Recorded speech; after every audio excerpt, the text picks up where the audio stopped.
ये इसलिए चिल्ला रहे हैं क्योंकि तीर जाके दिल में लगा है, दिल में जाके तीर लगा है, इसलिए ये चिल्ला रहे हैं। ये विषय बहुत गंभीर है।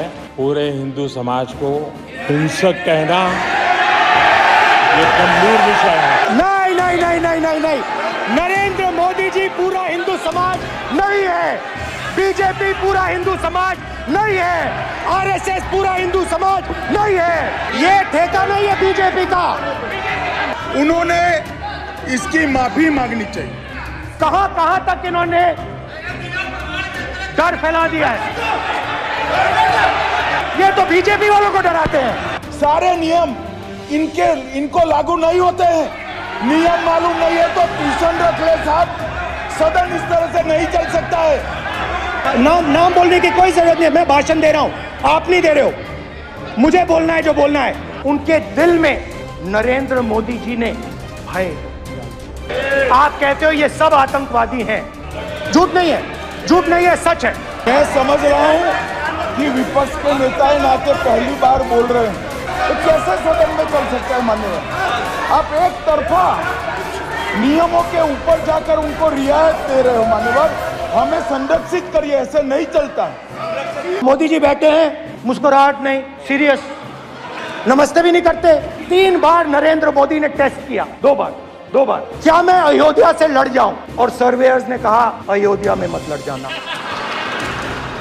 अयोध्या में मत लड़ जाना, अयोध्या की जनता हरा देगी। और इसीलिए प्रधानमंत्री वाराणसी गए और वहां बच के निकले। ऐसे कीजिए, ऐसे कीजिए।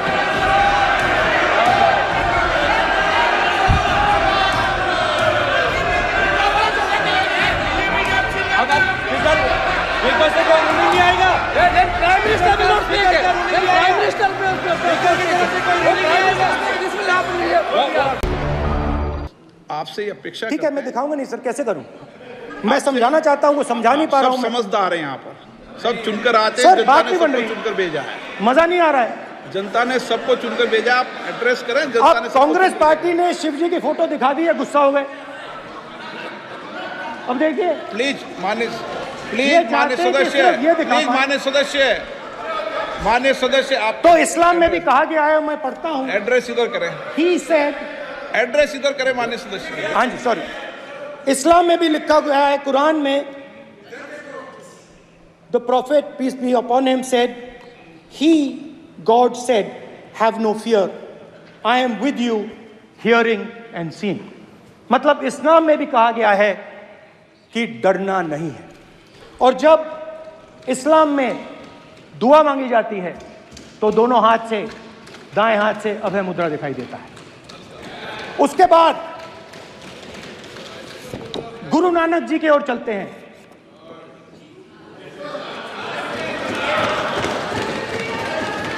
वाहेगुरु जी की फतेह, वाहेगुरु जी का खालसा। जिस धर्म पर आप हर रोज आक्रमण करते हो, गुरु नानक जी जो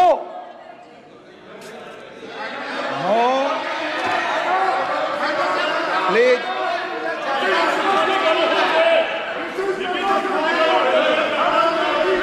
नो प्लीज प्लीज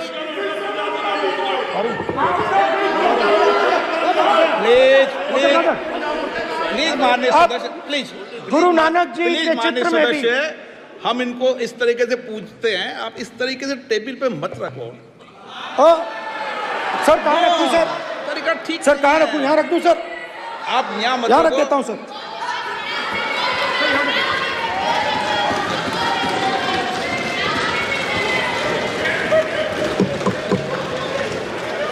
सर गुरु नानक जी के चित्र में भी आपको अभय मुद्रा दिखाई देगा। गुरु नानक जी भी कहते हैं कि डरो मत, डराओ मत।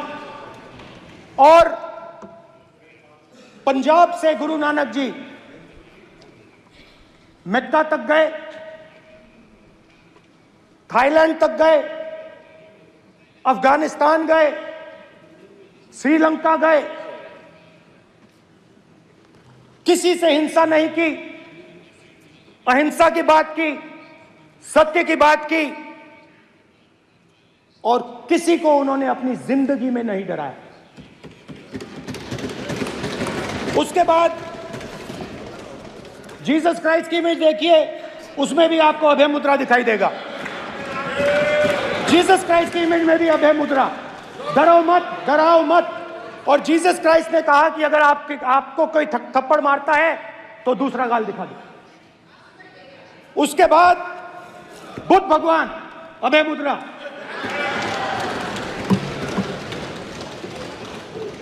डरो मत, डराओ मत, अहिंसा। मतलब, और अंत में महावीर, डरो मत, डराओ मत, अभय मुद्रा। मतलब हिंदुस्तान के इतिहास में 3 फाउंडेशनल आइडियाज हैं।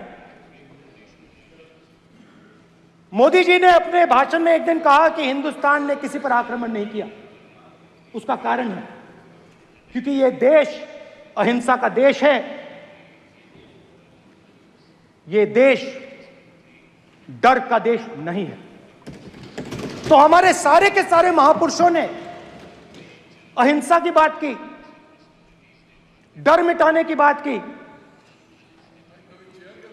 डरो मत, डराओ मत, डरो मत, डराओ मत। और दूसरी तरफ शिव जी कहते हैं डरो मत, डराओ मत, अभय मुद्रा दिखाते हैं, अहिंसा की बात करते हैं, त्रिशूल को जमीन में गाड़ देते हैं। और जो लोग अपने आप को हिंदू कहते हैं वो 24 घंटा हिंसा, हिंसा, हिंसा, नफरत, नफरत, नफरत, असत्य, सत्य, असत्य।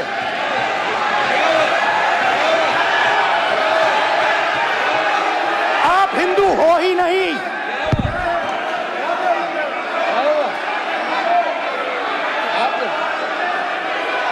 Just get me that picture of Shiva. inside speaker's office. Hindu धर्म में साफ लिखा है, सत्य के साथ खड़ा होना चाहिए, सत्य से पीछे नहीं हटना चाहिए, सत्य से नहीं डरना चाहिए। अहिंसा हमारा प्रतीक है। अभय मुद्रा, ऐसे कीजिए, ऐसे कीजिए, अभय मुद्रा।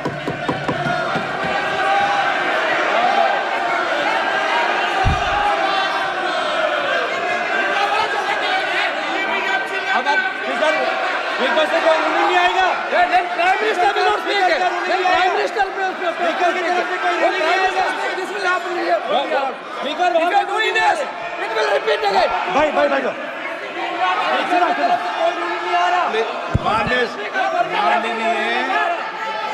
ये आप बात समझिए, आप बात समझिए। ये इसलिए चिल्ला रहे हैं क्योंकि तीर जाके दिल में लगा है, दिल में जाके तीर लगा है, इसलिए ये चिल्ला रहे हैं। देखो चुप हो गए, देखिए स्पीकर साहब चुप हो गए सब।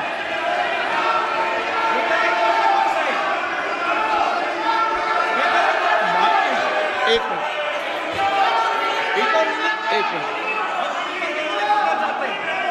माननीय, आप प्रतिपक्ष के नेता हैं, किसी की भावनाओं को ठेस नहीं पहुंचे। सर मुझे बोलने में ध्यान रखना चाहिए।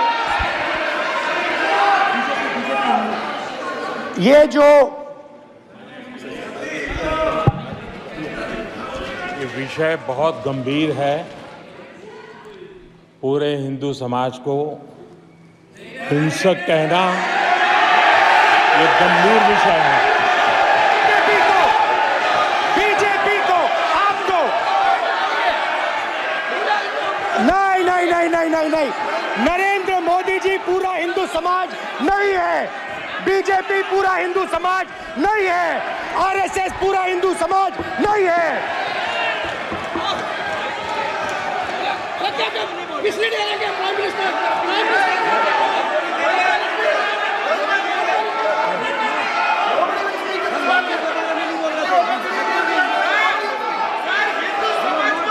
भूपेंद्र यादव जी, ये ठेका नहीं है बीजेपी का।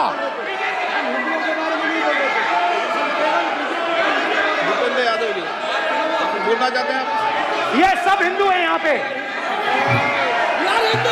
ये सब हिंदू हैं। माननीय अध्यक्ष जी, प्रतिपक्ष के नेता आज पहली बार इस सदन को संबोधित कर रहे हैं। मैं दो नियम रूल 349 और रूल 352 के संबंध में आपका ध्यान आकर्षित करना चाहता हूं। सबसे पहले तो प्रतिपक्ष के नेता को बोलने का तरीका आना चाहिए। 349 जो 12 है वो स्पष्ट रूप से कहता है शैल नॉट सिट और stand with back toward the chair. वो लगातार आपकी तरफ पीठ करके खड़े हैं, नियमों के खिलाफ है, जो उनको शोभा नहीं देता। दूसरा अध्यक्ष महोदय, अध्यक्ष महोदय आर्टिकल रूल 352 रूल 2 ये कहता है make personal reference by way of making an allegation imputing a motive to or a questioning the बोना फाइडी। इन्होंने पूरे विपक्ष के सदस्यों पे नहीं बल्कि इससे बाहर जाकर पूरे एक हिंदू समाज के ऊपर एलिगेशन लगाया है। इनकी बोनाफाइड गलत है, इनके खड़े होने का तरीका गलत है। सदस्यों में तो लगाया ही है। माननीय अध्यक्ष जी,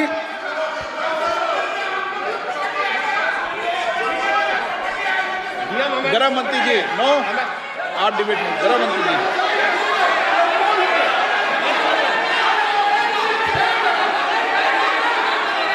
माननीय अध्यक्ष जी, शोर शराबा कर इतने बड़े वाकया को छिपाया नहीं जा सकता। विपक्ष के नेताजी ने कैटेगोरिकली कहा है कि जो अपने आप को हिंदू कहते हैं वो हिंसा करते हैं।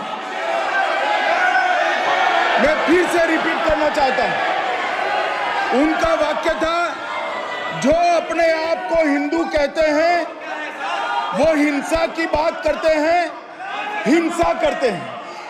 मान्यवर, इस देश में शायद इनको मालूम नहीं है, करोड़ों लोग अपने आप को गर्व से हिंदू कहते हैं, गर्व से हिंदू कहते हैं। क्या वो सभी लोग हिंसा की बात करते हैं, हिंसा करते हैं?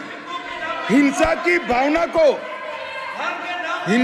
भावना को किसी धर्म के साथ जोड़ना और इस सदन में और संवैधानिक पद पर बैठे हुए व्यक्ति ने, मैं मानता हूं मान्यवर, उन्होंने इसकी माफी मांगनी चाहिए।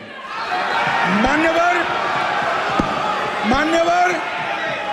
मैं उनको एक गुजारिश भी करना चाहता हूं कि इस्लाम में अभय मुद्रा, इस पर इस्लाम के विद्वानों का मत एक बार वो ले ले।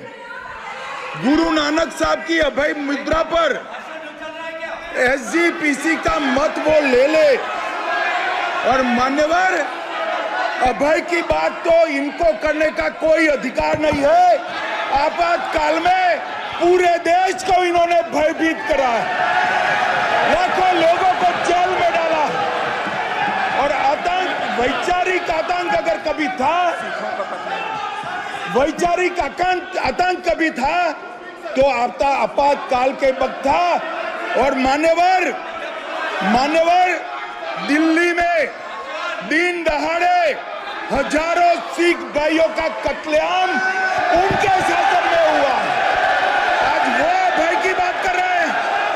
मान्यवर, मेरा आपसे आग्रह है कि श्री राहुल गांधी, नेता प्रतिपक्ष, पहला भाषण होने के बावजूद माफी मांगनी चाहिए, न केवल सदन, पूरे देश की माफी मांगनी चाहिए।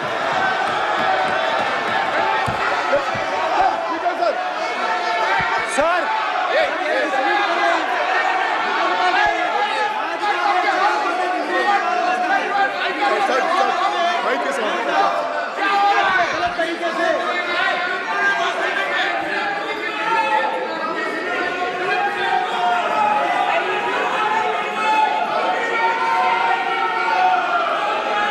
Speaker sir,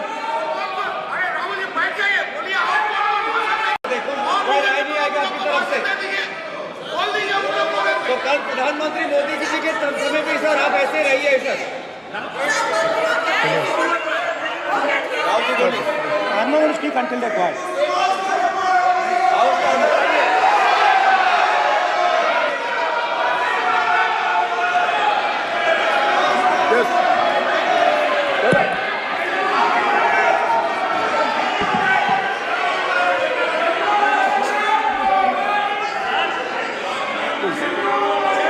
Sir, he is not reading. Sir, speaker sir, ये संविधान की बात कर रहे हैं सर, और इसी संविधान का आर्टिकल 25 कहता है कि किसी भी धर्म के ऊपर कोई भी व्यक्ति किसी को हिंसावादी करार नहीं दे सकता है, और इन्होंने हिंदू को हिंसावादी कहा है सर। संविधान का इन्होंने अपमान किया है, संविधान की झूठी दुहाई दी है, इनको माफी मांगनी चाहिए सर। ये आर्टिकल 25 है सर संविधान का, सर इनको माफी मांगनी चाहिए। आर्टिकल 25 जो है संविधान, और ये देश संविधान से चलता है, ये पार्लियामेंट संविधान से चलता है सर, इनको माफी मांगनी चाहिए सर। ये संविधान से ऊपर नहीं है सर, कांग्रेस संविधान से ऊपर नहीं है। आर्टिकल 25 कल्याण बनर्जी जी बताए, आर्टिकल 25 क्या था? आप उनको बताइए आप लोग का है क्या? पार्लियामेंट का आप लोग का है, आप लोग का जमींदारी है क्या? क्या समझते हो? पार्लियामेंट का आप लोग का जमींदारी है क्या?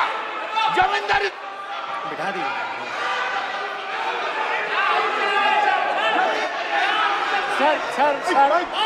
सर, स्पीकर सर, माने प्लीज एक मिनट देता हूं मैं आपको। हिंदू धर्म कहता है, एक मिनट प्लीज, माने सदस्य प्लीज, मान्य प्लीज एक मिनट प्लीज। माननीय सदस्यगण, ये सदन की एक मिनट मैं दूंगा, अलाउ करूंगा आपको। माननीय सदस्यगण, इस सदन की एक गरिमा रही है और हमें संवाद चर्चा करते समय इस सदन की गरिमा को रखना चाहिए, और ऐसी कोई भी आपत्तिजनक बात जो पूरे समाज के पर विषय हो, कम से कम प्रतिपक्ष के नेता को बोलते समय ध्यान रखना चाहिए। मैं इसको सीरियस तरीके से देखूंगा।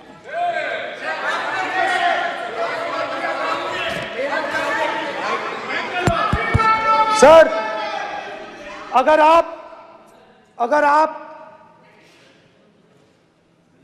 हिंदू धर्म के जो महापुरुष हैं, महापुरुष छोड़िए, अगर आप शिव जी को देखें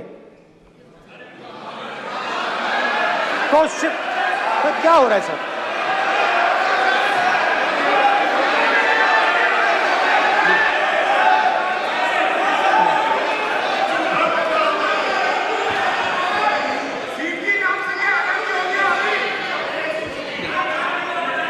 अगर आप शिव जी को देखें तो उनकी इमेज से आपको पता लगता है कि हिंदू डर नहीं फैला सकता, हिंदू हिंसा नहीं फैला सकता, हिंदू नफरत नहीं फैला सकता। और बीजेपी 24 घंटा नफरत, हिंसा, नफरत, हिंसा, नफरत, हिंसा। स्पीकर सर, कहां तक इन्होंने डर फैला दिया है?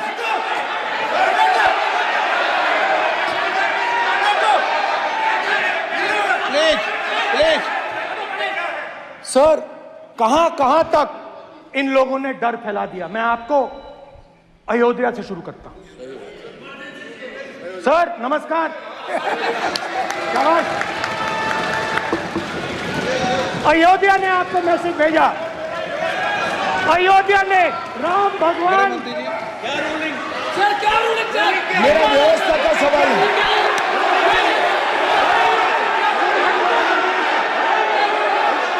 इस सदन के नियमों की पुस्तिका, इससे कुछ सदस्यों को क्या मुक्ति दे दी गई है? आपके गाइडेंस के बाद भी बार बार तस्वीर बताना, पूरे बीजेपी को हिंसा कर रही है ऐसे कहना, खड़े होकर एक दूसरे के बीच में हस्तधून करना, सारे नियम इनको लागू नहीं होते हैं। नियम मालूम नहीं है तो ट्यूशन रख ले साहब, सदन इस तरह से नहीं चल सकता है।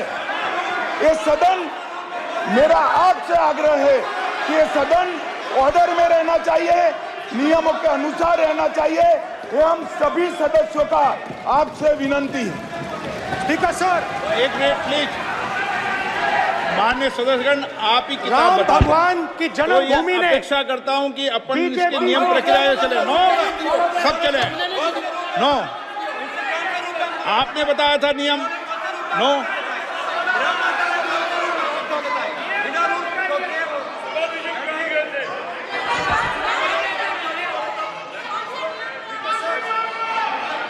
माइक दीजिए सर। हाँ सर, मेरा सवाल है सर, इस माइक का कंट्रोलर किसके हाथ में? प्लीज बैठिए, बैठिए सर ये ऑफ होता है, प्लीज बीच में माने ऑफ हो बैठिए जाता है। प्लीज। ये बार कई बार विषय उठ गई और बहुत गंभीर, और माननीय सदस्य, आप प्रतिपक्ष के नेता हैं, आप सदन के बाहर भी ये बात कहते हैं कि माइक बंद कर देते हैं। मैंने कई बार आग्रहपूर्वक किया कि आसन पर इस तरीके का आरोप नहीं लगाएं। नो, प्लीज बात सुनिए। आसन पर सभी दल के, प्लीज, आसन पर सभी दल के लोग बैठते हैं और सभी दल के लोग सभापति तालिका पे हैं, और सब जानते हैं कि एक व्यवस्था होती है, जिस भी माननीय सदस्यों को आग्रह किया जाता है बोलने का वो बोला जाता है, और जिसको आग्रह नहीं किया जाता उसका माइक चालू नहीं होता। आप बोलने के लिए खड़े, आपका माइक कभी बंद नहीं हुआ, कभी बंद नहीं हुआ। आप अगर आसन में जो भी विराज रहे हैं वो अगर आपका नाम नहीं पुकारते हैं तब माइक चालू नहीं होता। ये व्यवस्था हमेशा इस सदन की रही है, पुराने में भी और नए में भी। कभी आसन पे व्यक्ति पर माइक का कंट्रोल नहीं होता। दूसरा, माननीय प्रतिपक्ष के आप नेता हैं और आपसे ये अपेक्षा की जाती है कि आप लोकसभा की प्रक्रिया, काल संचार नियम का पालन करें, संविधान की जो व्यवस्थाएं दे रखी है उसकी पालन करें, और सदन में बोलते समय किसी भी धर्म को के ऊपर ऐसा आक्षेप नहीं करें जिससे पूरे देश के अंदर विषय पैदा हो। यह आपसे अपेक्षा की जाती है। सर, मैं बिल्कुल आपकी रिस्पेक्ट करता हूं स्पीकर सर, मगर मेरे भाषण के बीच में सच्चाई है कि माइक ऑफ हो जाता है। मैं क्या करूं, हो जाता है वो। अब आपने देखा मैंने अयोध्या शब्द यूज किया और माइक ऑफ हो गया। नो, अरे ये प्रधानमंत्री मोदी जी के टाइम में आधा आधा पैरा आएगा क्या? तो अयोध्या ने राम भगवान की जन्मभूमि, प्लीज ब्रदर, राम भगवान की जन्मभूमि ने बीजेपी को मैसेज दिया, और ये आपके सामने मैसेज बैठे हुए हैं। मैंने इनसे पूछा, कल कॉफी पी, इनसे मैंने पूछा कि बताइए ये हुआ क्या। बीजेपी ने राम मंदिर का इनॉग्रेशन किया, बोलने दीजिए, राम मंदिर का इनॉग्रेशन किया। अरे भाई आप हार गए, उसको सहन करिए। नाम बोलने की कोई जरूरत नहीं है, मैं भाषण दे रहा हूं, आप नहीं दे रहे हो। मुझे बोलना है जो बोलना है। मुझे नाम लेने की कोई जरूरत नहीं, मुझे जो बोलना है मैं बोलूंगा। तो अयोध्या ने मैसेज दिया और मैंने इनसे पूछा कि हुआ क्या, और इनका जवाब आया। मैंने उनसे पूछा कि आपको कब पता लगा कि आप अयोध्या में जीत रहे हो, और आपने कहा पहले दिन से मुझे पता था। सही बात। और मैंने कहा ये क्या हुआ? उन्होंने कहा राहुल जी, अयोध्या में एयरपोर्ट बना, अयोध्या की जनता से जमीन छीनी गई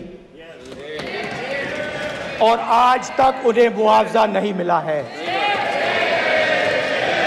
उन्होंने कहा, सही बात, उन्होंने कहा कि अयोध्या में जो भी छोटे छोटे दुकानदार थे, जो भी छोटी छोटी बिल्डिंग्स थी, उन सारों को तोड़कर गिरा दिया गया और उन लोगों को सड़क पर कर दिया गया। इन्होंने यह भी कहा कि अयोध्या के इनॉग्रेशन में अयोध्या की जनता को बहुत दुख हुआ, क्योंकि इनॉग्रेशन में अदानी जी थे, अंबानी जी थे, मगर अयोध्या का कोई नहीं था। और ये कारण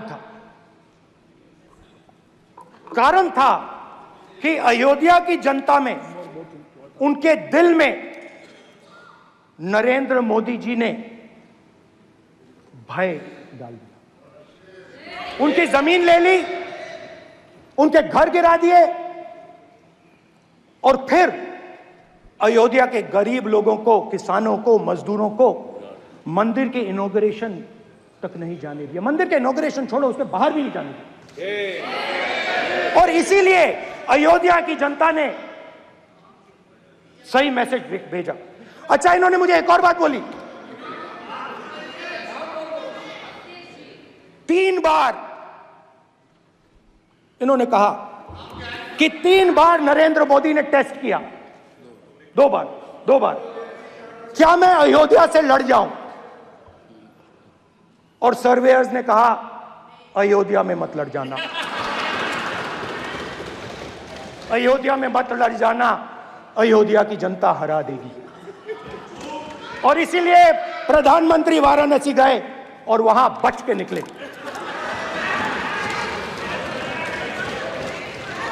तो अयोध्या की जनता को डराया,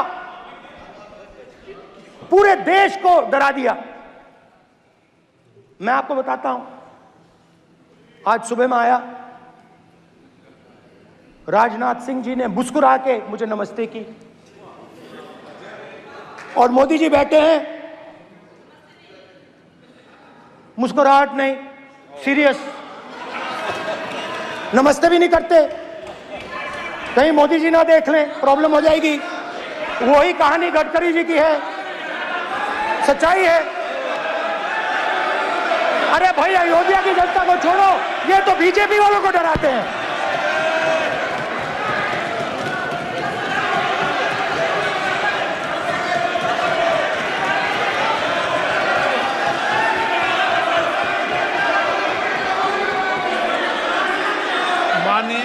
सर क्या है? माननीय प्रतिपक्ष के नेता, एक मिनट, माननीय प्रतिपक्ष के नेता, आप सदन के वरिष्ठ नेता हैं। मेरा आपसे आग्रह है कि राष्ट्रपति अभिभाषण पर डिबेट हो रही है, इसकी गरिमा, राष्ट्रपति अभिभाषण की गरिमा रखे ना। ये तो अपेक्षा आपसे सब करते हैं कि आप राष्ट्रपति अभिभाषण पे बोले, नीतियां पे बोले, कार्यक्रमों में बोले। अब व्यक्तिगत रूप से नहीं, अगर आप ये उचित मानते हैं क्या? स्पीकर सर, ये उचित है? अगर आपकी पार्टी इसको उचित मानती है तो मुझे कुछ नहीं कहना। स्पीकर सर, माननीय अध्यक्ष जी, लोकतंत्र ने और संविधान ने मुझे सिखाया है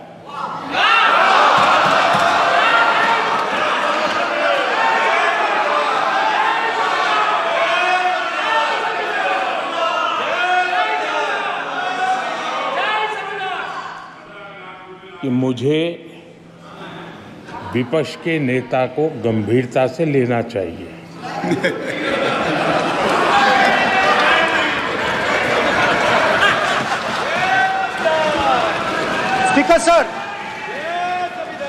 स्पीकर सर, आपने कहा कि डिबेट प्रेसिडेंट्स एड्रेस पे होनी चाहिए।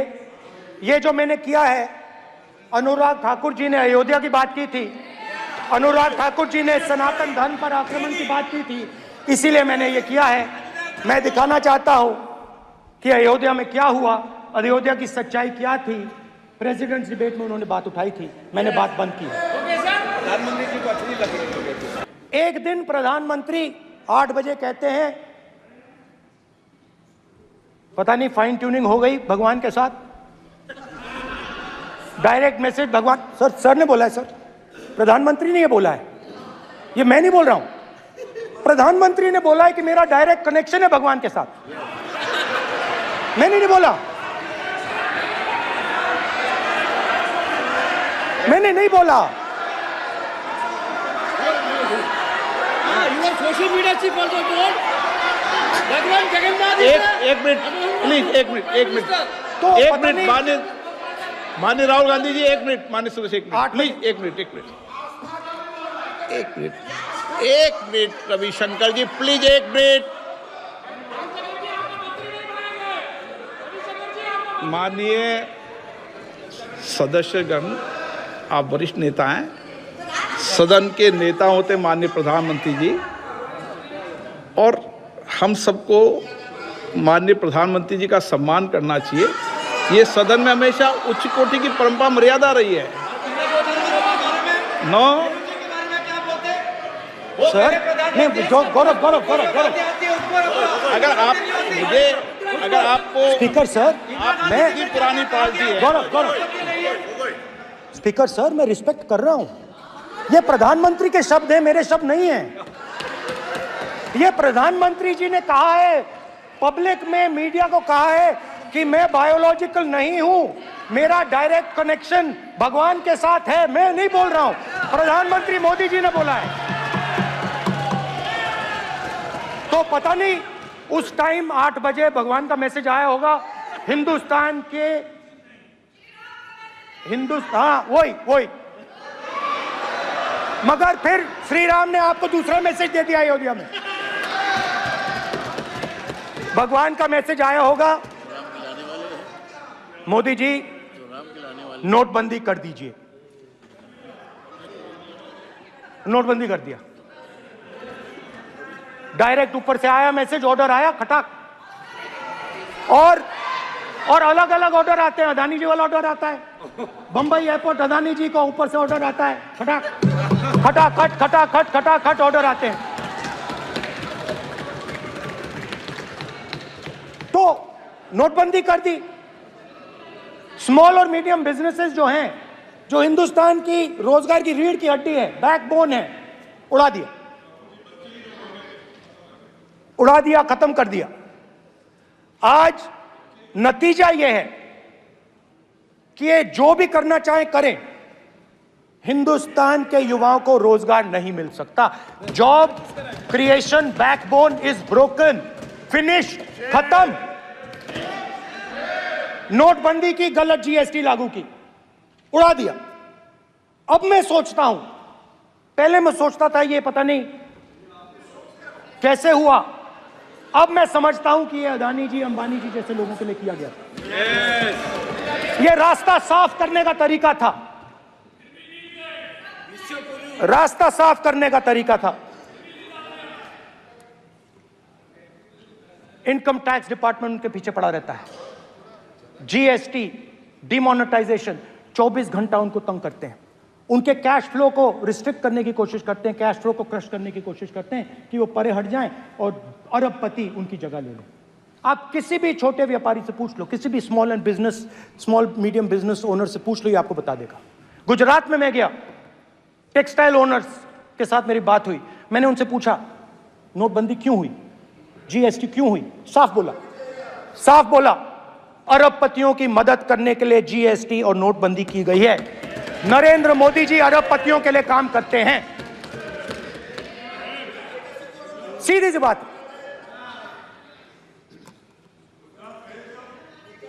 मैं जाता रहता हूं और आपको गुजरात में हराएंगे इस बार।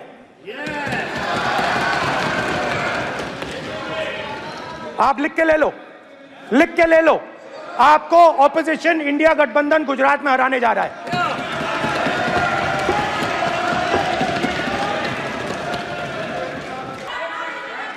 तो किसानों को जो हमने लैंड एक्विजिशन बिल तैयार किया था सही मुआवजा दिलाने के लिए, उसको आपने रद्द किया।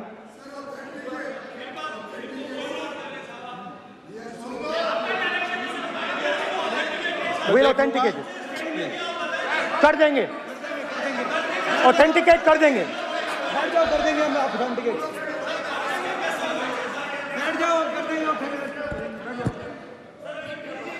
उसके बाद किसानों को डराने के लिए, याद रखिए शिव जी कहते हैं डरो मत डराओ मत, किसानों को डराने के लिए आप 3 नए कानून लाए। प्रधानमंत्री ने उनसे कहा कि ये आपके फायदे के कानून हैं। सच्चाई थी कि वो अदानी जी अंबानी जी के फायदे के कानून थे। हिंदुस्तान के सारे किसान खड़े हो जाते हैं।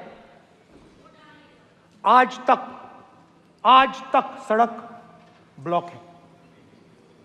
अगर आप वहां जाएंगे आज तक आपको दिखेगा कि वो सड़क जिस पे किसान आए थे वो आज तक बंद पड़ी हुई। हरियाणा में 2 जगह किसान खड़े हो गए, कहते हैं नहीं ये हमारा नहीं है, आप हमारे से हमारी मेहनत का फल छीनना चाहते हो, हम इस बात को एक्सेप्ट नहीं करेंगे। आप उनसे बात नहीं करते, आप उनको कहते हो, आप बात नहीं करते।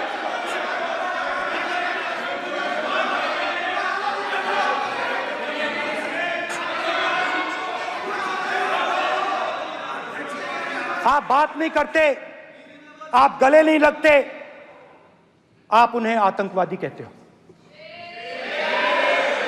आप कहते हो ये सब आतंकवादी हैं। झूठ नहीं है, झूठ नहीं है, सच है, सच है। मान्यवर, मैं समझ रहा हूं कि विपक्ष के नेता नाते पहली बार बोल रहे हैं, मगर नियमों के पुस्तक के बाहर वो नहीं जा सकते। ये स्टेटमेंट करे कि हम कहते हैं कि किसान आतंकवादी है, तो कैसे सदन में चल सकता है मान्यवर? आप एक तरफा नियमों के ऊपर जाकर उनको रियायत दे रहे हो मान्यवर, हमें संरक्षित करिए, ऐसे नहीं चलता है। 700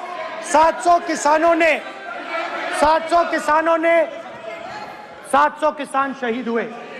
हमने इस हाउस में कहा कि किसानों के लिए मौन होना चाहिए, आपने मौन नहीं होने दिया। आपने कहा ये किसान नहीं है, आपके मुताबिक ये किसान नहीं थे, ये आतंकवादी थे। देखिए आपकी एलाय सिर हिला रही है, वो भी सहमत हैं, कौर जी सहमत हैं। देखिए हमारी जरूरत नहीं है, वो सहमत है आपसे, वो सहमत है। माननीय बोला था माननीय सदस्य, एक शब्द इधर नहीं सर। किसान क्या मांग रहा है सर? स्पीकर सर, माननीय सदस्य, स्पीकर सर, किसान क्या मांग, सॉरी, मेरा ये आग्रह है, आपकी पार्टी का समय नहीं बचेगा, दोगे पूरा?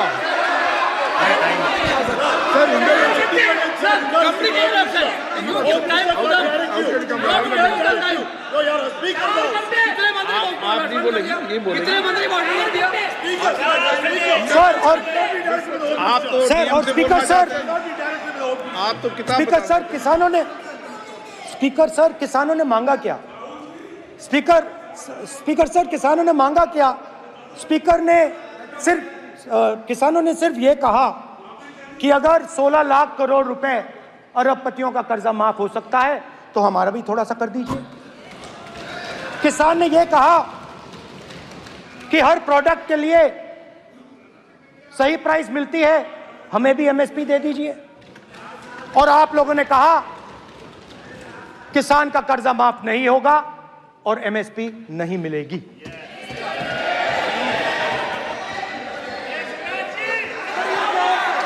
माननीय अध्यक्ष महोदय, ये गलत बयानी कर रहे हैं। एमएसपी सरकार दे रही है और ये मोदी जी की सरकार है जिसको उत्पादन की लागत पर कम से कम 50%, माननीय अध्यक्ष महोदय, उत्पादन की लागत पर कम से कम 50% जोड़कर एमएसपी दी जा रही है और नहीं दी जा रही है। ये सत्यापित करें माननीय अध्यक्ष महोदय, ये गलत बयानी कर रहे हैं, ये सदन को गुमराह कर रहे हैं, गलत बयानी कर रहे हैं। आज भी एमएसपी पर खरीद जारी है और अभी खरीद की फसलों के एमएसपी के रेट हमने तय किए। ये बताए जब इनकी सरकार थी तब एमएसपी कितनी मिलती थी और उस समय खरीद कितनी होती थी माननीय अध्यक्ष, उस समय खरीद कितनी होती थी। आज भी एमएसपी पर खरीद जारी है माननीय अध्यक्ष महोदय, ये गलत बयानी कर रहे हैं।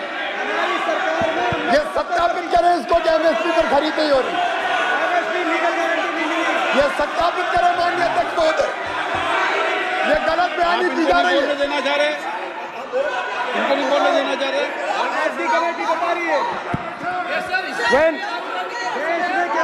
स्पीकर सर, एमएसपी जब मैं brother speaker sir, MSP with legal guarantee, speaker sir, the issue is MSP with legal guarantee, not just MSP. MSP is being given. The issue is Kisans want MSP with legal guarantee, which you are not ready to give them.